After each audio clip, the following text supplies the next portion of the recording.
नाज़रीन असां सां गॾु सिंध एक्सप्रेस जो सीनियर सहाफ़ी शबीर निज़ामानी साहब गॾु आहे।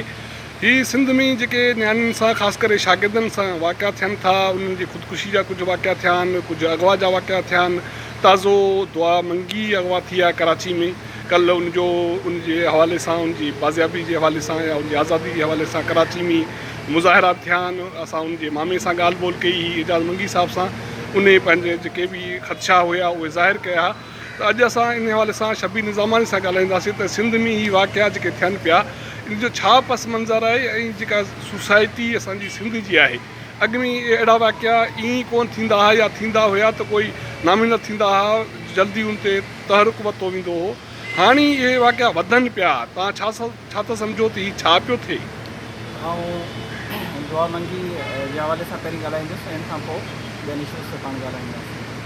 ऐं दुआ जे बारे में ख़ासि करे जेका सिंध असेंबली में औरतुनि जी भलाई वारी वॾी आहे शला रज़ा, उन जो को बयानु ॾिनो आहे उहो इंतिहाई अफ़सोसनाक आहे। उन ते मूंखे ॾुखु थिए थो ऐं असांजे सभिनी माण्हुनि खे उन ते आवाज़ु उथारणु खपे। असांजी नियाणी अगवा थियल आहे कराची मां, उनखे छंछरु ते शाम जो उनखे रज़न खणी विया ऐं अॼु 5 ॾींहं थिया आहिनि, अञा ताईं हिन बारे में असांखे का ख़बर न आहे। ऐं उनखे पंहिंजी नियाणी इन करे चवां पियो त सिंध जूं जेके बि नियाणियूं आहिनि, छोकिरियूं आहिनि, असांजी सभु पंहिंजी नियाणियूं आहिनि, पंहिंजी धीअरूं आहिनि, पंहिंजी भेणूं आहिनि। शला रज़ा इन बारे में चयो त सिंध सरकार खे इन जो ज़िम्मेवार छो पियो करार ॾिनो वञे। ऐं पुछां थो छा इन जो इमरान ख़ान खे ज़िम्मेवार करार ॾिनो या इनखे पख्तूनख्वा जे वज़ीर अला खे इन जो ज़िम्मेवार करार ॾिनो, कंहिंखे ज़िम्मेवार करार ॾिनो? कराची जे पोश इलाइक़े मां शागिर्दानी, कानूनी शागिर्दानी लाक़ानून ते वर चढ़ी वई आहे। असीं सिंध असेंबली या सिंध हुकूमत जे ज़िम्मेवारनि खे ज़ाहिर उनखां ई चवंदासीं इहा उन्हनि जी नाकामी आहे। हीअ आउं सम्झां थो त हीअ सिंध हुकूमत जी नाकामी सां गॾु गॾु कराची पुलिस जी नाकामी आहे। डिफेंस मां शाम जो 8 वॻे धारे सभिनी जे अॻियां कार में हिकिड़ा गाॾी में सवार हथियारबंद अचनि था, छोकिरे हिकिड़े खे गोली हणनि था, उहो ज़ख़्मी थिए थो ऐं हिते छोकिरी अगवा करे खणी वञनि था, त इन जी ज़िम्मेवारी कंहिं ते थींदी? लाइमी तौर ते इन जी ज़िम्मेवारी सिंध हुकूमत ते आहे। सिंध हुकूमत खे एक्टिव थी सिंध जे वज़ीर अला खे एक्टिव थियणु खपे। ऐं आउं ख़ासि करे इहो चवंदुसि हिन खे अञा ताईं बिलावल भुट्टो ज़रदारी जो बयानु छो न आयो? ही सिंध जी सोसाइटी में ही वाक़िया रोज़ बरोज़ वधनि पिया ऐं सिंध हुकूमत एतिरो मुतहरिक किरदारु न पई अदा करे ऐं सोशल मीडिया जो किरदारु अदा करे पई। उन्हनि जे करे ही अहिड़ा वाक़िया कंट्रोवर्शियल बि थींदा था पिया वञनि, छो त बिना कंहिं जांच जे, बिना कंहिं तस्दीक जे वाक़िया थियनि पिया, वाक़िअनि ते तबसरा कया वञनि था। जीअं ताज़ो जो ही मथे वाई पांदी वारो वाक़ियो थियो, निमरता वारो वाक़ियो थियो। तव्हां इन्हनि मामलनि खे कीअं था ॾिसो? ॿई शयूं आहिनि, मस्बत ऐं मनफ़ी ॿई शयूं आहिनि। सोशल मीडिया जो असरु ॿिन्ही हवालनि सां थिए थो। वाई पांदी जे हवाले सां जेका तव्हां ॻाल्हि कई त उते हिकिड़ी छोकिरी जे बारे में इहा ख़बर हलाए वई त हुनखे संसार कयो वियो। आउं उनखे सख़्ती सां रद्द करियां थो। मुंहिंजी पंहिंजी जेका इंफॉर्मेशन आहे, ॼाण आहे, उनमें मूंखे जेका ख़बर पई आहे त उते हिकिड़ी छोकिरी सां को वाक़ियो थियो आहे।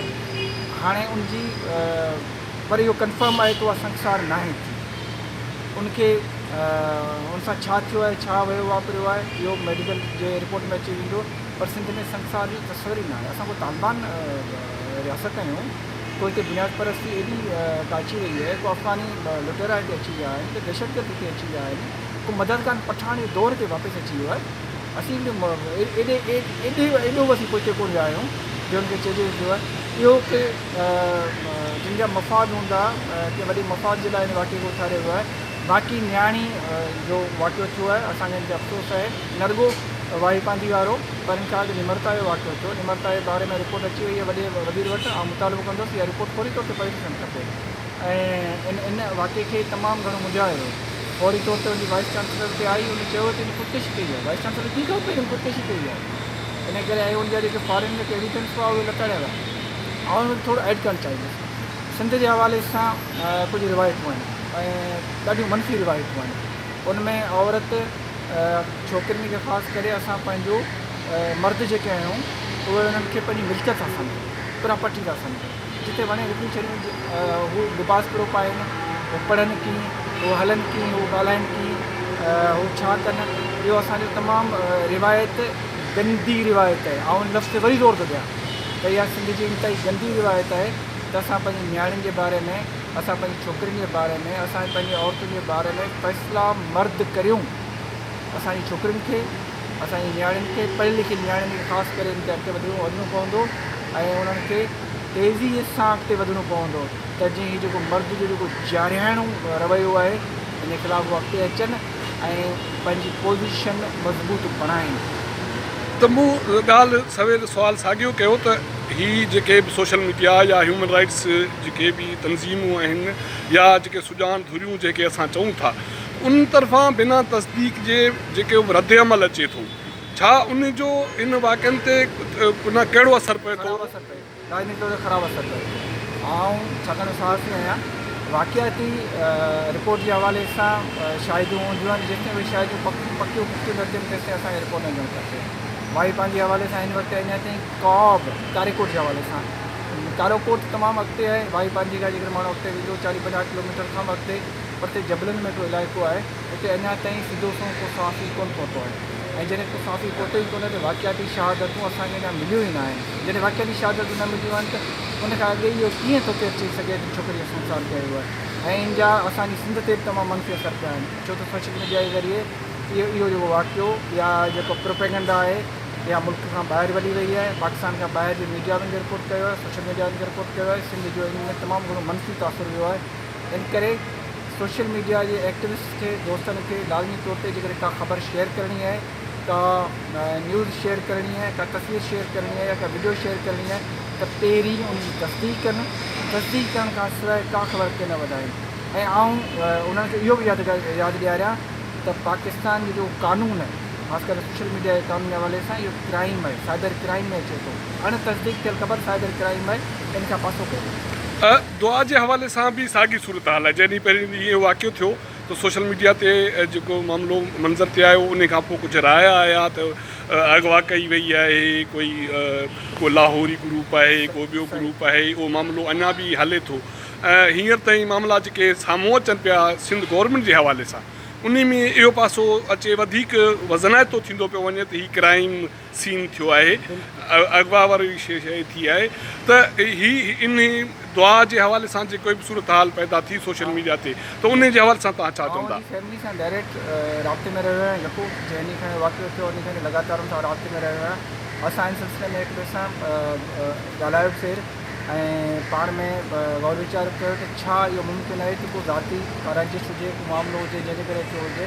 पोइ असां सभिनी पसंदि गौर कयो आहे, इन खे असां सख़्ती सां रद्द कयूं था। अहिड़े कहिड़े क़िस्म जो वाक़ियो कोन्हे, हीउ प्योर रैंसम जो वाक़ियो आहे, अगवा थी आहे असांजी थी आहे। ऐं इन सिलसिले में आउं थोरी ॿी थो ॻाल्हि करणु चाहियां, थो अॻिते वधाइण थो चाहियां त न रुॻो इहा, पर हिते इंसानी इलाइक़े में कराची में अॻे बि छोकिरी अगवा थी हुई ऐं उहा छोकिरी काफ़ी अर्से ताईं अगवा कंदड़नि जे हथ में रही, हिकु भुंग भरियो आहे बाज़ाब्ती। सिंध गवर्नमेंट उन सिलसिले में कुझु कोन कयो, सिंध पुलिस उन सिलसिले में कुझु कोन कयो। सिंध पुलिस जी नाकामी जे हवाले सां थोरी ॿी ॻाल्हि करणु चाहींदुसि। दोस्त तव्हांखे इहो ॿुधाइणु चाहियां त जेकॾहिं तव्हां सिंध पुलिस जी ऑफिशियल वेबसाइट ते वेंदो त तव्हांखे जनवरी खां वठी अक्टूबर ताईं हिकिड़ा फिगर मिलंदा ऐं इंतिहाई तकलीफ़ ॾींदड़ फिगर आहिनि, अॻर इंतिहाई ख़राबु आहिनि। त सिंध में हिन साल जनवरी खां अक्टूबर ताईं जे 10 महीननि में 54 औरतुनि सां इज्तिमाही रेप थिया। इहा सिंध गवर्नमेंट जी, सिंध पुलिस जी ऑफिशियल वेबसाइट ते फिगर मौजूदु आहे। सिजावर में जेको कल्ह वाक़ियो थियो आहे, जंहिं औरत सां हुनजे भाउ जे साम्हूं रेप थियो आहे, उहो इन खां इज़ाफ़ी वाक़ियो आहे।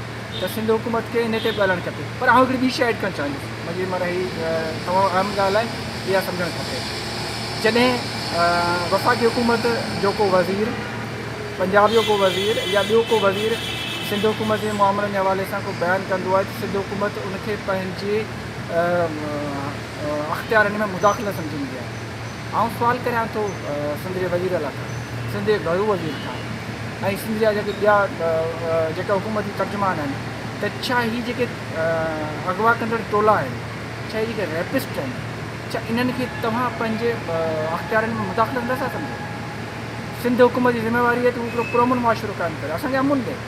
इहो सिंध पाकिस्तान जे आइन ऐं क़ानून में आहे। सिंध हुकूमत अमुन बहाल नथी कराए सघे, छोकिरियुनि सां रेप पियो थी वञे, छोकिरियूं अगवा पियूं थी वञनि, छोकिरियूं क़तल पियूं थी वञनि। त सिंध हुकूमत इन में इहे जेके ॾोहारी आहिनि, इहे नथी सम्झे त इहे उन्हनि जे अख़्तियारनि में मुदाख़िलत करे रहिया आहिनि। उहो वफ़ाक़ी हुकूमत जी ज़िम्मेवारी कराए ॾियणी छा आहे? ये जेके ॾोहारी सिंध हुकूमत जे अख़्तियारनि में मुदाख़लत करे रहिया आहिनि सिंध हुकूमत खे इन्हनि जो सख़्ती सां नोटिस वठणु ऐं शबीर सिंध में हिकिड़ी असांजी रवायत रही आहे त जॾहिं बि अहिड़ा वाक़िया थिया आहिनि ख़ासि करे नियाणियुनि जे हवाले सां असांजूं सियासी धुरियूं मुतहरिक थी वेंदियूं हुयूं उनजो किरदारु हिकिड़ो असांजी सोसाइटी में हूंदो हो। हाणे उन्हनि जो किरदारु ॾाढो महदूद थी वियो आहे या सोशल मीडिया ते बयानबाज़ी ताईं महदूद थी वियो आहे। तव्हां इनखे कीअं था ॾिसो? बदकिस्मती सां दुआ या निमरता या जेके ॿियूं छोकिरियूं आहिनि जिन सां वाक़ियो थियो कंहिं सियासी पार्टी जूं कारकुन कोन रहियूं आहिनि ऐं छो त कारकुन कोन रहियूं आहिनि इन करे असांखे उहो ॾुख नथो थिए। ऐं असां सम्झूं था कि उहो पराई छोकिरी आहे ॿी छोकिरी आहे उन सॼो थियो आहे इन करे असां इन ते कुझु कोन था करियूं। पर जेकॾहिं इहा दुआ या निमरता या ॿियूं जेके छोकिरियुनि सां इहो थिए थो रेप थिए थो अगवा थियनि थियूं कतल थियनि थियूं जबरी तौर ते उन्हनि जा निकाह पढ़ाया वञनि था दोहरी शादी थियनि थियूं नंढी ॼमार में उन्हनि खे अगवा करे खणी वञे थो ऐं पोइ वरी ख़बर पवे थी त उहे मुस्लमान थी वियूं आहिनि पोइ शादी थिए थी त इन्हनि ते कुझु वाक़िया जेके सोशल मीडिया जे ज़रिए अॻिते वधनि था त उन ते को हल्को फुल्को बयानु अचे थो नोटिस अचे थो प्रेस रिलीज जारी थिए थो पर हिते घणेई भाङे एहतिजाज इन करे नथो थिए जो असां उन्हनि खे पंहिंजो नथा सम्झूं।